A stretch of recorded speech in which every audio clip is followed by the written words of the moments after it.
Title: The Whispering Shadows. In the heart of Varanasi, where the sacred Ganges River flowed, there was a narrow alley that the locals whispered about, but never dared to enter after sunset. It was known as Shaitan Gali, the Devil's Alley. The buildings lining the alley were ancient, their walls cracked and covered in dark ivy. Shadows seemed to dance on their surfaces, even when there was no light to cast them. Ravi, a young commerce student who had just returned home after his coaching classes, had heard the stories. His friends at school spoke of eerie whispers that could be heard if one stood at the entrance of Shaitan Gali. They said those who entered never returned the same. But Ravi, being a skeptic, laughed off these tales as mere superstitions. One evening, after a particularly long day of classes, Ravi decided to take a shortcut through the alleys to get home faster. He wasn't paying much attention when he turned a corner and found himself standing at the entrance of Shaitan Gali. The alley was darker than the rest, the streetlights flickering as if struggling to stay alive. A cold breeze brushed past him, sending a shiver down his spine. For a moment, he hesitated, but then he shook his head. "It's just an alley," he muttered to himself. "Nothing more." He stepped in. As soon as Ravi entered the alley, the air grew thick, and an unnatural silence surrounded him. The distant sounds of the bustling city faded away, replaced by the soft murmur of whispers.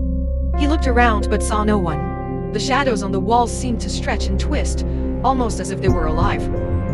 Ravi quickened his pace, his heart pounding in his chest. The whispers grew louder, more insistent, like 100 voices speaking in hushed tones. He couldn't make out what they were saying, but the tone was sinister, filled with malice. Suddenly, something brushed against his arm. Ravi spun around, but there was nothing there. Just the empty alley and the flickering shadows. His breath quickened, and a sense of dread settled in the pit of his stomach. He could feel eyes on him, watching, waiting. The whispers became clearer, forming words that chilled him to the bone. "Join us. Stay with us. Forever." Ravi broke into a run, his footsteps echoing in the narrow alley. But no matter how fast he ran, the end of the alley seemed to stretch farther and farther away. Panic set in as he realized he was trapped. The shadows on the walls began to take shape, forming grotesque figures with hollow eyes and gaping mouths. They reached out for him, their whispers now a deafening roar. "Stay with us. Join us."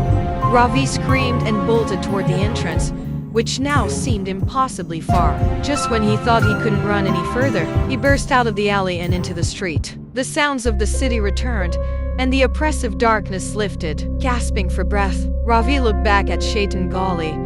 It was as if nothing had happened. The alley looked just as it had before, silent and still. But Ravi knew better. The whispers still echoed in his mind, and the feeling of cold fingers brushing against his skin lingered. He never took that shortcut again, but the shadows never forgot him. Every night, as Ravi lay in bed, he could hear the faint whispers, growing louder with each passing day. They were calling him back, and deep down, he knew that one day, he wouldn't be able to resist. The alley was waiting, and so were they.